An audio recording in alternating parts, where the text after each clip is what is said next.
The first stop on our senior graduation trip was where I broke up with Chloe, the girl I had known my entire life. The reason was simple. She wanted to share a hotel room with another guy. When I told her how I felt, Chloe didn't try to comfort me or understand. She just gave me a confident little smirk and said, "Fine, just don't regret it." She was so certain that I couldn't function without her.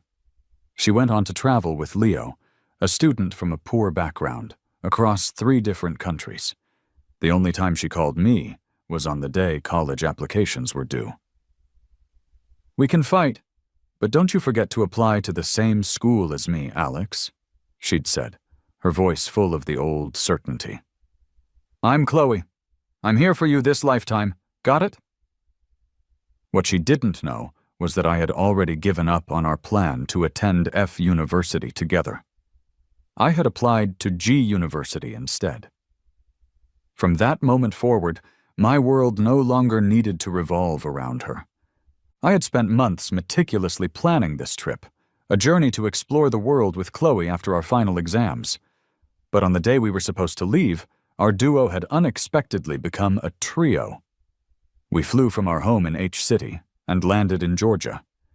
It was only when we arrived at the hotel that I discovered Leo couldn't afford a room of his own and had arranged with Chloe to share hers. I immediately disagreed, which prompted a sarcastic comment from Leo. "Alex, a guy like you who's never had to worry about money probably doesn't get how humbling it is for someone like me to save every penny," he said, his voice laced with a strange mix of self-pity and accusation. "Just the round-trip ticket cost me 3 years of savings from my summer jobs. Since Chloe booked a room with 2 beds, it's a waste not to use the extra one. Don't worry, we're just sharing the room, not a bed. I'm sorry to be a bother. Could you please just help me out?" His eyes grew red and his voice trembled, and he swayed slightly as if he were about to collapse from the sheer weight of his misfortune. I didn't see humility in his performance. I only saw a complete lack of boundaries. I refused to give in. "No," I said firmly, looking directly at Chloe. "If we are still a couple, you cannot share a room with another man. Even with 2 separate beds, I can't accept it." Chloe tried to reason with me, her tone soft and placating. "Come on, Alex, he's broke. What do you want him to do, sleep on the street?" I didn't understand her logic and asked bluntly, "If he can't afford it, why did he insist on coming on an overseas trip in the first place? Did his family win the lottery after he graduated?" At this, Leo's eyes became even redder. He looked down at the floor, fighting to control his emotions. "I'm sorry," he mumbled. "It's my fault my family is poor. I guess poor people aren't worthy of seeing the world. We should just stick to working summer jobs. This is all my fault. You 2 are arguing because of me." He suddenly covered his face with his hands and let out a choked sob. The people around us in the lobby started to stare, and I could feel their judgment, as if I were some rich bully tormenting the less fortunate. I was already feeling a deep sense of injustice, and then Chloe pulled me aside, her voice a harsh whisper. "That's enough. Why are you being so aggressive all of a sudden? It's not his fault he's poor. It's not a big deal. Just let him stay with me for tonight." My girlfriend was going to share a room with another guy on our trip, and she thought it wasn't a big deal? I had spent over a month planning every detail, dreaming of how perfect it would be. Just the 2 of us. We were supposed to see the snow-capped mountains, walk through wildflower fields, stroll along the sea, and visit historic European squares. The night before we left, I had been so thrilled I could barely sleep. And now this was the reality. In that moment, the entire graduation trip felt meaningless. "Chloe," I said, my voice flat, "let's break up." She stared at me, her eyes wide. "What did you say?" "Break up," I repeated, feeling a strange resolve harden within me. I wasn't going to compromise on this. "In the future, whether you're taking care of a poor student or sharing rooms while you travel the world, it will have nothing to do with me." I grabbed my suitcase and started walking toward the hotel exit. All I wanted was to get away from the people who were making me feel so awful. Chloe finally seemed to sense I was serious and panicked, grabbing my wrist. But even then, she smiled, a teasing, confident expression on her face. "You know you can't live without me," she said lightly. "Why do you keep threatening to break up with me? What's the point?" Her casual smile felt like a slap. I pulled my arm away from her grip, fighting back the lump in my throat as my heart felt like it was fracturing. "I'm serious, Chloe. This isn't a threat. If you share a room with him, we are done. There's no negotiation." I took the strongest stance I could, hoping she would finally understand the gravity of the situation. But Chloe still seemed to think I was just being difficult. "Fine," she said with a shrug. "Don't regret it." From behind me, I heard Leo's voice, suppressed yet dripping with pathos. "I envy Alex. He can argue with you like this. We poor people don't even dare to argue. I guess this is what it means to be favored and have no fear, but are you really not going to go after him? What if he really breaks up with you?" I heard Chloe's confident voice reply, "He won't. We've known each other since we were 3. We're childhood sweethearts, destined to be together forever. We even decided to apply to the same university." She was openly flaunting the depth of our connection right in front of him. If this had happened before, I would have immediately started to second-guess myself, wondering if I was being too petty. But I was finished with overthinking. I walked out of that hotel, went straight to the airport, and booked the earliest flight home. My mom saw the flight information and called me immediately.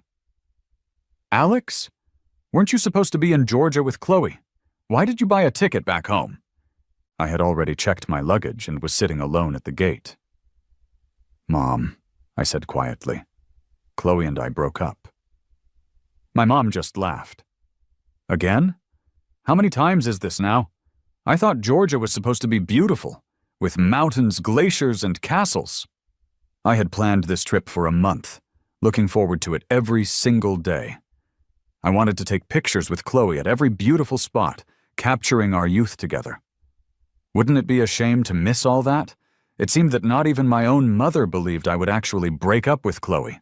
No wonder she acted so fearlessly, completely unafraid that I would leave. But this time I was serious. Chloe and I had grown up together. From kindergarten until the day we graduated high school, she would wait for me every morning, rain or shine, holding my favorite brand of milk. She never explicitly said she bought it for me. She would just ruffle my hair as I took it from her and say, "Drink up, don't be slow." I remember one scorching summer during 7th grade, when our classroom felt like an oven. I casually mentioned that I was craving some ice cream. Without a word, Chloe jumped over the school wall and returned a few minutes later, sweating profusely. She handed me a slightly melted mango ice cream and said, "Eat this. It's from that place you like, the one that uses real mangoes." Even the most popular boy in our school asked her, "Chloe, can you get one for me too?" She just glanced at him, gave a lazy smile, and said, "I don't know you like that. I only get these for my Alex." She called me her Alex, and for the longest time, I believed we would be together forever. During the stressful final years of high school, we would often sneak up to the rooftop to watch the stars. I would ask her anxiously, "Chloe, will we really stay together? I hear people grow apart in college." She would laugh, as if I had asked the most ridiculous question in the world, pointing to the 2 brightest stars in the sky as she wrapped her arm around my shoulders. "See those 2? They've been hanging out together since they first started shining. Even if the Earth explodes, we'll just blast off to the edge of the universe together." Her voice was always so bold and calm. "Alex, you have to understand. I'm Chloe and I exist for you." But then, she suddenly stopped reassuring me, all because of a new transfer student with a sob story. I would get upset and throw fits, but she would just laugh it off. "You're mad again? For the 100th time? I don't even like him. I just feel sorry for him. Why are you so jealous? Come on, don't be like this. I wanted to tell her, fine, from now on, I won't make a fuss anymore. The past was beautiful, but it was just the past. If staying with her meant constantly losing parts of myself, I would rather let go. I spoke to my mom again, my voice serious. Mom, I'm not kidding. I'm breaking up with Chloe. You always told me that I have to love myself first. She paused, stunned into silence for a moment. Then, come home, she said finally. You still have to submit your college applications soon. I said, okay, I was going to apply to F University with Chloe, but now I've changed my mind. Mom, I want to apply to G University. My mom was surprised. You're not going to the same school as Chloe anymore? She's applying to F University and G is so far away. What if you regret this? I shook my head firmly. If not even you believe that I'm serious about this breakup, then maybe some physical distance will help me move on.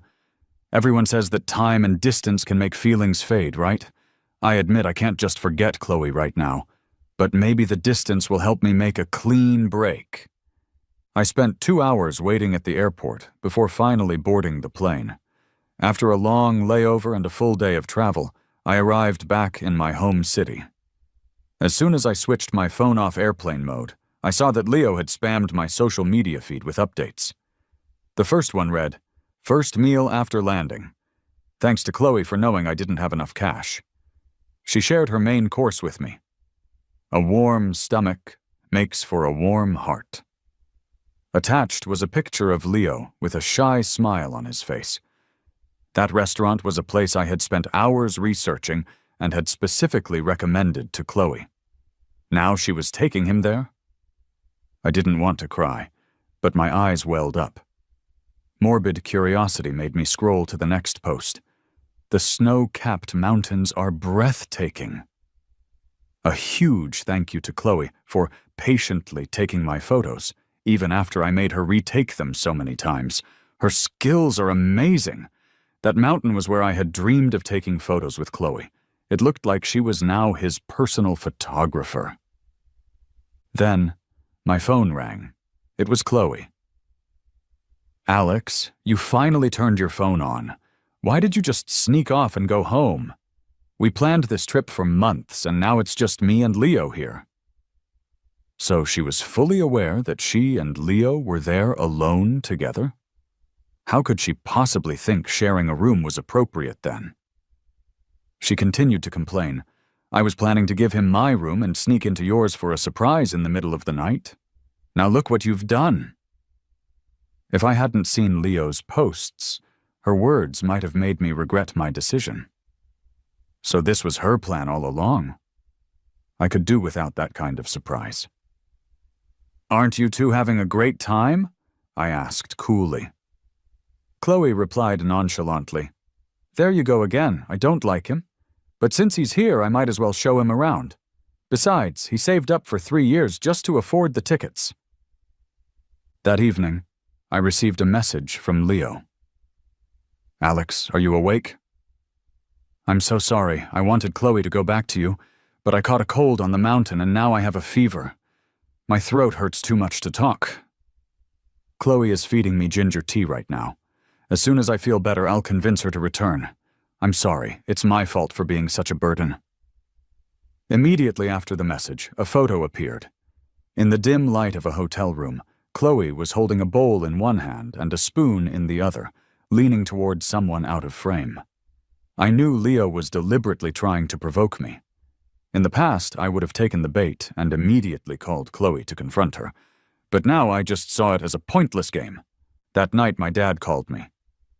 "I heard from your mother that you want to apply to G University. Does Chloe know?"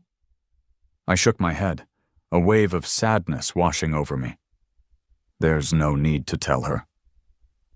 "But you two have been together for so long," he said gently. "Can you really handle being apart?" "Even if I don't want to, I have to," I replied, my voice stronger than I felt. "I can't keep getting drained emotionally. Dad, G University has better international programs, plus Uncle Simon teaches there. If I go, I can use his network and resources. It'll be better for my future. Between a toxic love and a better future, I was choosing the latter.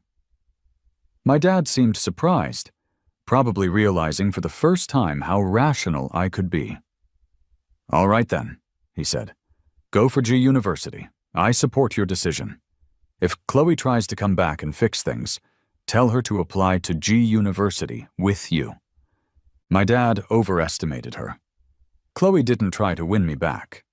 After Leo supposedly recovered, she traveled with him to 3 different countries. It wasn't until the final deadline for college applications that she called to remind me. No matter what issues we have, don't forget to apply to the same school as me. Leo and I will be back in 2 days. Miss me? I said. I don't, and I won't in the future either. Chloe just chuckled. You're all talk. She didn't realize it wasn't just talk. I had already submitted my application to G University. We wouldn't be going to the same college, even though I still tossed and turned at night, dreaming of her. I knew that once the semester started, the distance would help me get over her for good. I hung up the phone and immediately blocked her number. My mom arranged a new trip for me. She said there were other things to do after graduation besides just seeing the world, like getting a private pilot's license. The day Chloe and Leo flew back home, I was sitting in first class on a flight to Australia. My mom had enrolled me in a flight school in New Zealand for a 2-month intensive course. The schedule was packed. Besides basic flying skills, we studied meteorology, aviation law, aerodynamics, and navigation. I was like a sponge, soaking up all this new knowledge with intense focus. My classmates were from all over the world. Some were there for career aspirations, others were just challenging themselves.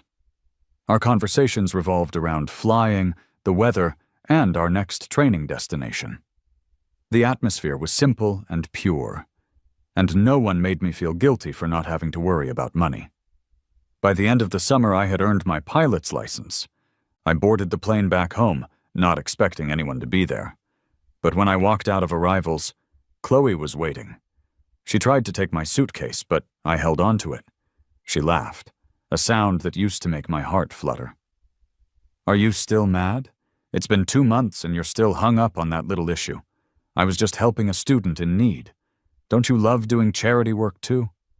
She still thought it was a minor thing, but it didn't matter anymore. Chloe, we broke up. Besides, charity is voluntary, not something you're guilt-tripped into. And it shouldn't be driven by a label of poverty. Why do we always argue over someone who doesn't even matter? She sighed.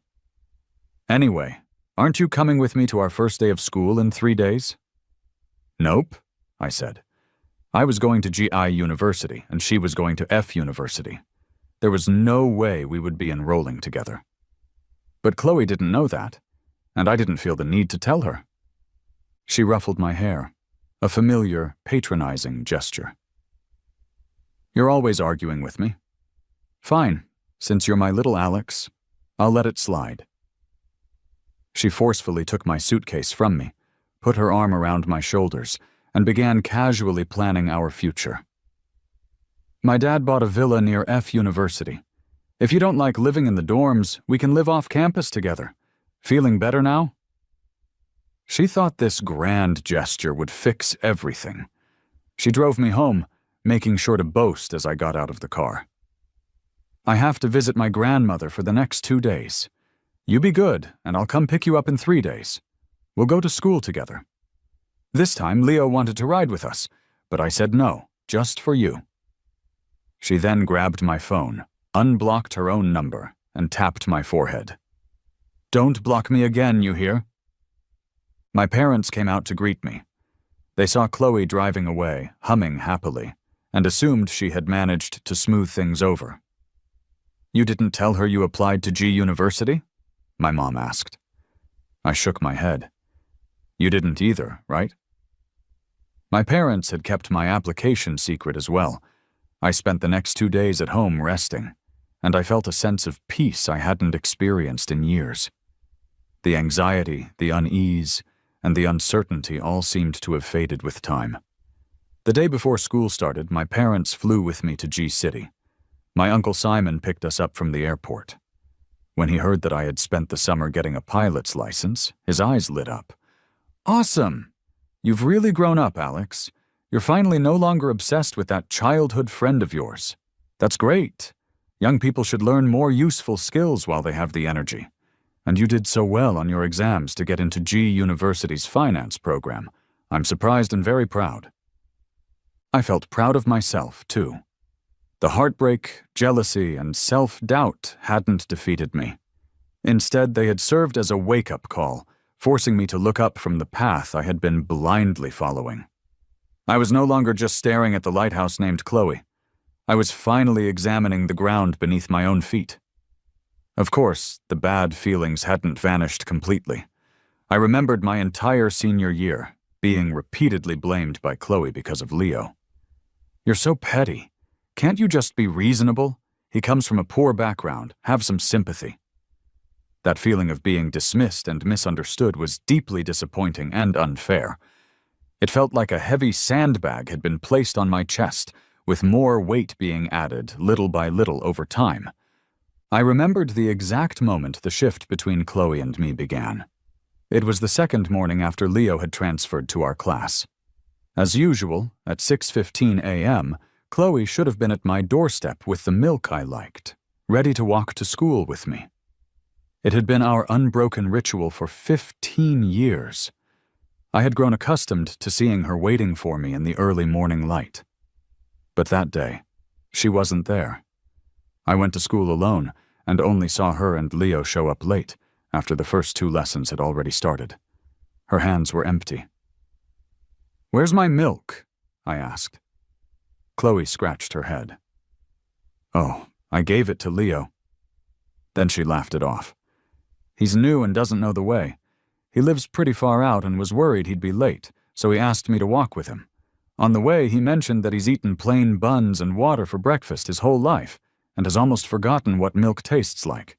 I felt sorry for him, so I gave him your bottle." "It's no big deal, Alex. Don't be so stingy. I'll bring you 2 tomorrow." She habitually tried to ruffle my hair, treating it like a minor incident. Honestly, it was just a bottle of milk. It wasn't a big deal to me, but I wasn't prepared for what happened next. Leo suddenly teared up. "It's all my fault," he said to me, his voice cracking. "I shouldn't have taken it.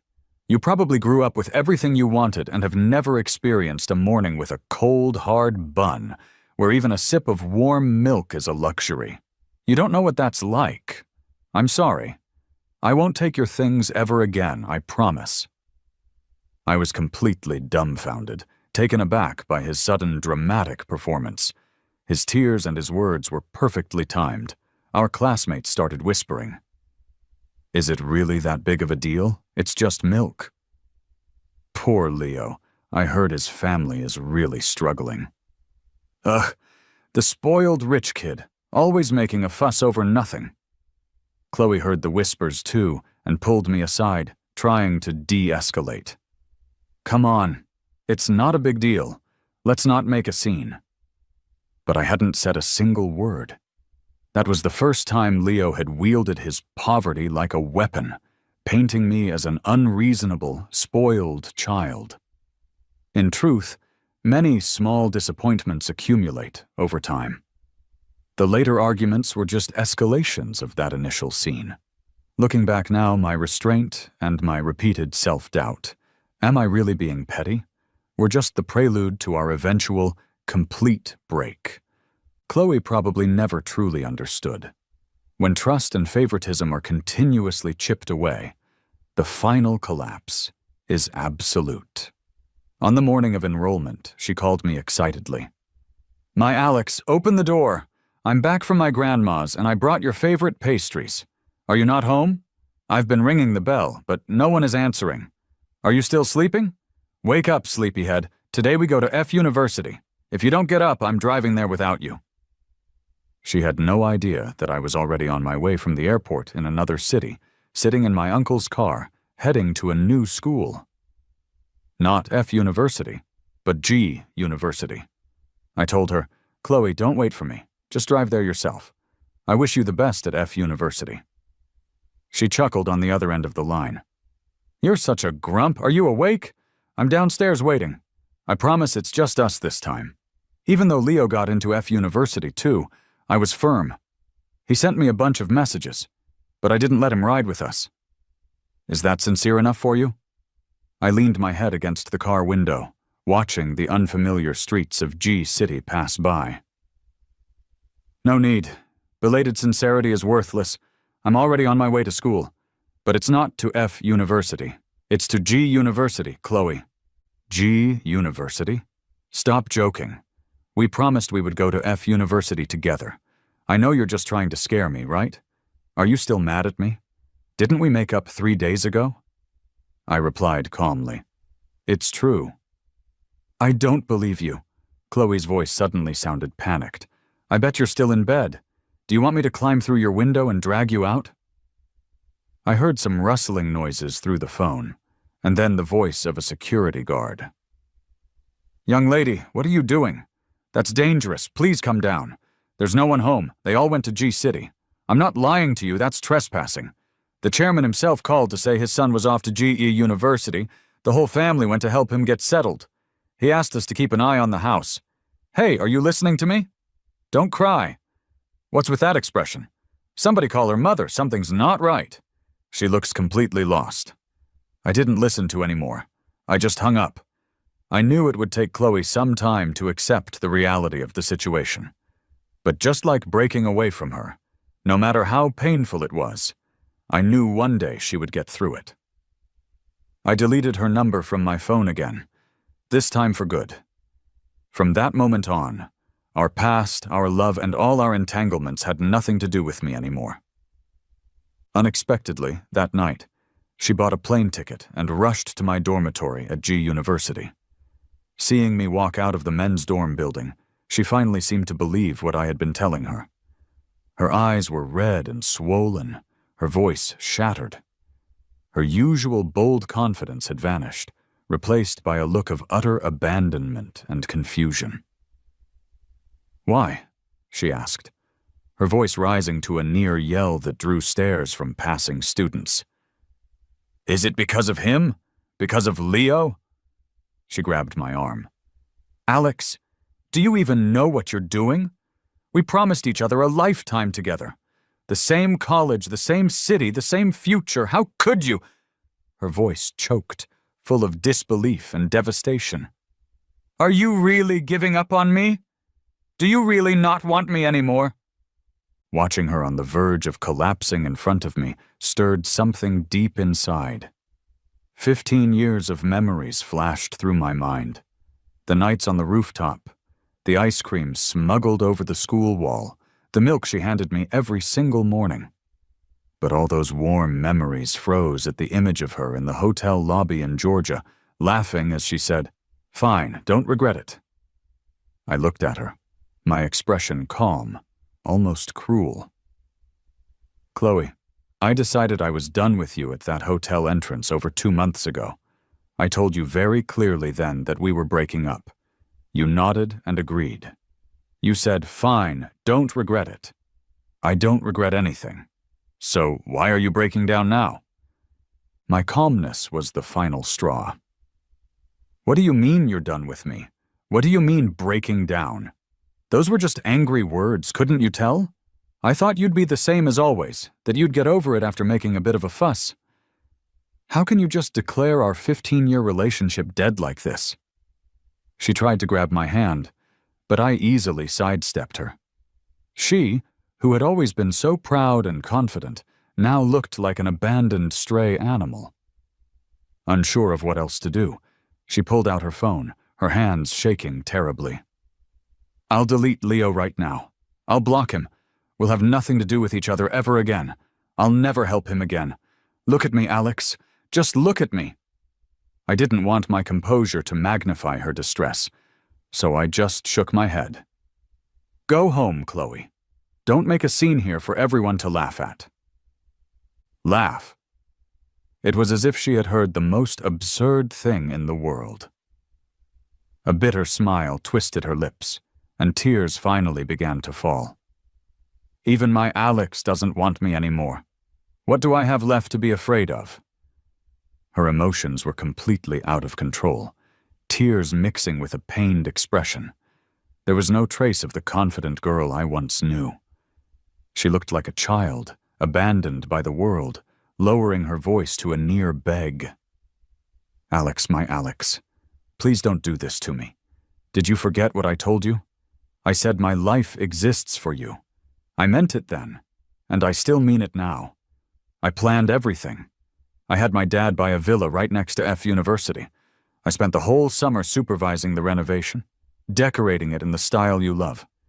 You once said you wanted a ragdoll cat, but you couldn't have one because of your mom's allergies. I bought one. It's in the villa, waiting to be a surprise for you. All of my future plans have you in them. Only you. My Alex. How can you so suddenly decide you don't need me anymore? Like you're just discarding an old shirt so heartlessly. Did you ever truly love me at all? She practically shouted the last sentence, tears streaming down her face. She stared into my eyes, searching for any sign of hesitation or softening. But she didn't find any. Just like every time I had collapsed and vented my frustrations to her, I now said to her, "Enough, Chloe. Stop being so unreasonable, like a child who can't accept losing." The word unreasonable seemed to wound her deeply. She looked shocked. "You're saying I'm unreasonable? I just don't understand why you're giving me a death sentence over such a small thing." I finally let out a laugh, though it was tinged with the salt of my own falling tears. A small thing? Have you ever stopped to count how many small things like this there have been? In your eyes, Leo's poverty is a fact, but my grievances are just drama. His needs deserve sympathy, but my boundaries are an overreaction. Where were you when I was breaking down? Chloe, let me tell you, this breakup wasn't a spur-of-the-moment decision. It was the result of your long-term disregard for my feelings whenever Leo was involved. Now you talk about buying a villa and getting a cat, but where was that energy before? Deleting Leo now, what's the point? To me, it's just a one-sided, sentimental gesture. I don't need it anymore. As for your future plans and your reluctance to let go, those are things you'll have to deal with on your own. After saying everything, I didn't wait for her reaction. I turned and walked away decisively. Even as she yelled hoarsely at my retreating back, "Alex, how can you do this? How can you just let go of 15 years of feelings just like that?" I paused for a moment and turned back to answer her. Just like every time I was on the brink of breaking and told you I was unhappy, sad, and couldn't handle it, and you would just smile and say, "Stop overreacting." I learned to accept your neglect, and now I'm simply giving it back to you. After that, I walked into the dormitory lobby without another glance back, leaving the girl who was once my entire world, along with all her pain, accusations, and shattered fantasies, separated from me by a glass revolving door. My new life had truly begun. I was as busy as a spinning top every day. During the day, I shuttled between classes and the library. At night, I worked late with my classmates in the study hall. A college life without Chloe? I discovered I could not only survive it, but live it fully. I didn't return to my home city once in all 4 years. Chloe, however, flew to G University every single weekend. Even though she was never welcome, facing a closed door every time, she refused to give up. When I went shopping with my roommates, she would follow us, insisting on paying for everything. If I was studying in the library, she would get up at the crack of dawn to reserve a spot for me. On my birthday, she would fly in and stand below my dorm building with a cake, a forlorn figure waiting for someone who would never come down. I refused to see her. She no longer had wild outbursts. She had learned to endure and accept. She always had a lost look in her eyes, yet she tried hard to keep herself together. Every week, she made her presence known in my world. like a craftsman stubbornly trying to repair a shattered piece of glass, doing anything she could think of, no matter how awkward or borderline annoying. She refused to be erased from my life. If a guy, struck by her looks, asked for her number, she would coldly refuse and say loudly, "I have a boyfriend at G University." My roommates, moved by her unwavering sincerity, would often urge me, "4 years, Alex, and she's still at it. Shouldn't you give her another chance?" I would just shake my head. "It's too late. It's not right for us anymore." I decided to go to America for graduate school. I didn't even tell my roommates. I just quietly bought a ticket and left, changing my phone number to finally escape Chloe's persistence. I heard later that she went crazy trying to find me, even kneeling at my Uncle Simon's door, begging him to tell her where I had gone.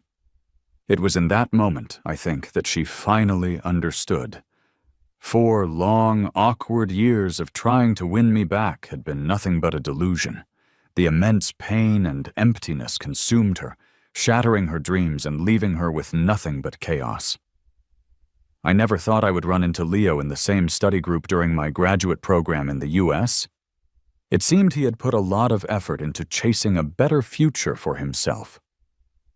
That "I'm poor, so I deserve a break" mentality didn't work so well at American universities, though. Once, Leo asked our professor if he could reduce his share of the data gathering work for a project because he needed to work on weekends to support himself. He wanted the other students to take on more of the basic tasks so he could focus on the analysis, saving him time while still allowing him to earn money. His tone was the same as always, that of a struggling student who deserved sympathy. The room went silent. Our professor refused flatly. "Leo, if you can't balance your responsibilities, I would not recommend continuing in my program.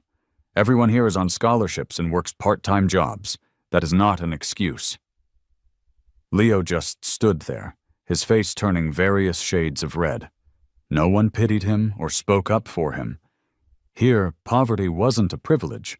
It was a challenge everyone was expected to overcome. Things got worse for him when he tried to apply for international research funding. In his application, he exaggerated his family's poverty and claimed to have been involved in a high-level research project back home. The problem was that the American professors conducted serious background checks. It turned out his involvement in the research was not as significant as he claimed, and his academic results couldn't withstand scrutiny. They even found evidence of fabrication. American universities have zero tolerance for academic dishonesty. Not only was his application rejected, but he was also asked to withdraw from the university. Otherwise, he would face harsher legal consequences. Leo broke down and came to me, crying, "Are you happy now? Are you satisfied?" I just held my books, feeling a sense of settled calm. When his victim status no longer worked, the irony of fate was crystal clear. Karma may be slow, but it never misses its appointment. 2 years later, I finished my studies and returned home to inherit a billion-dollar business. A paparazzo snapped a photo of me leaving the airport, posting it on a high society gossip blog. The headline read, "The White Moonlight Returns." I didn't care much for gossip and threw myself into the family business. A week later, at the RW Group board meeting, I was officially named the heir, starting a new chapter of my life. A few days after that, at a grand charity gala, I mingled with corporate elites and top scholars. In a quiet corner, Chloe watched me. She didn't approach until she had spent a fortune at the auction, winning a $2 billion piece of art. She came over to me and said, "For my Alex." I just smiled and replied, "I'm not anybody's Alex. I am my own son." The boy who once thought he couldn't live without her had been shattered and reshaped into the leader of the RW Group. My future was much brighter than being someone's Alex. Chloe's mother bypassed her own daughter, came over to shake my hand and said, "I am so proud of you, Alex. Look at you. So accomplished, handsome, and capable. That's a real winner in life. Love stories are nothing compared to being strong on your own. You don't know what my daughter has been through, but she can't force fate. I just wish you happiness." I nodded. "Auntie, I am happy now." With my assistant and a dozen bodyguards, I headed for the airport. I boarded my private jet, a symbol of my new identity, my freedom, and a higher stage in life. In that moment, my inner peace and sense of fulfillment peaked. Even the gossip blogs had changed their tune. The new headline simply read, "The heir returns."